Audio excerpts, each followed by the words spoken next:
219টি পদে স্বাস্থ্য অধিদপ্তরের নতুন সার্কুলার প্রকাশ করা হয়েছে। এই পদে এসএসসি ও এইচএসসি পাশে ছেলে-মেয়ে উভয়ে আবেদন করতে পারবেন। হ্যালো বন্ধুরা, জব নিউজের নতুন একটি ভিডিওতে আপনাদের সকলকে স্বাগত। আজকে আমরা জানব স্বাস্থ্য অধিদপ্তরের নতুন নিয়োগ বিজ্ঞপ্তি।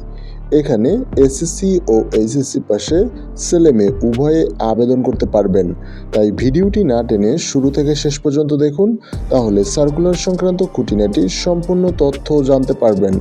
ভিডিও শুরু করার আগে ছোট একটি রিকোয়েস্ট, আপনি যদি আমার চ্যানেল নতুন হয়ে থাকেন তাহলে অবশ্যই সাবস্ক্রাইব করুন। গণপ্রজাতন্ত্রী বাংলাদেশ সরকার, স্বাস্থ্যসেবা বিভাগ, স্বাস্থ্য ও পরিবার কল্যাণ মন্ত্রণালয়। নিয়োগ বিজ্ঞপ্তি। পদের নাম ষাট মুদ্রাক্ষরিক কম্পিউটার অপারেটর। পদের সংখ্যা একটি। শিক্ষাগত যোগ্যতা কোনো স্বীকৃত বিশ্ববিদ্যালয় হতে ন্যূনতম দ্বিতীয় শ্রেণীর স্নাতক বা সমমান ডিগ্রি। কম্পিউটার চালানোর বাস্তব অভিজ্ঞতা থাকতে হবে। পদের নাম পরিসংখ্যানবিদ। পদের সংখ্যা 8টি। শিক্ষাগত যোগ্যতা কোনো স্বীকৃত বিশ্ববিদ্যালয় হতে পরিসংখ্যান, গণিত এবং অর্থনীতিতে স্নাতক বা সমমান ডিগ্রি। পদের নাম অফিস সহকারী কম্পিউটার মুদ্রাক্ষরিক। পদের সংখ্যা 5টি। শিক্ষাগত যোগ্যতা কোনো স্বীকৃত বোর্ড হতে উচ্চ মাধ্যমিক সার্টিফিকেট বা সমান পরীক্ষা উত্তীর্ণ। কম্পিউটার চালানোর বাস্তব অভিজ্ঞতা থাকতে হবে। পদের নাম স্টোর কিপার। পদের সংখ্যা 8টি। শিক্ষাগত যোগ্যতা কোনো স্বীকৃত বোর্ড হতে উচ্চ মাধ্যমিক সার্টিফিকেট বা সমান পরীক্ষা উত্তীর্ণ।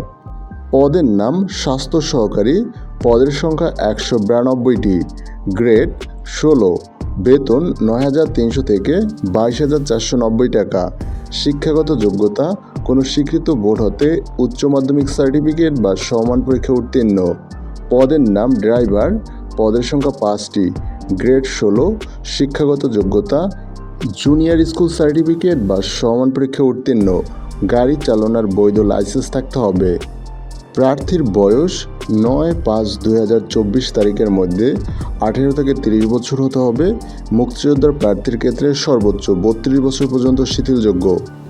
অনলাইনে আবেদনের শুরুর তারিখ 9/5/2024 সকাল 10টা হতে অনলাইনে আবেদনের শেষ তারিখ 25/9/2024 বিকেল 4টা পর্যন্ত।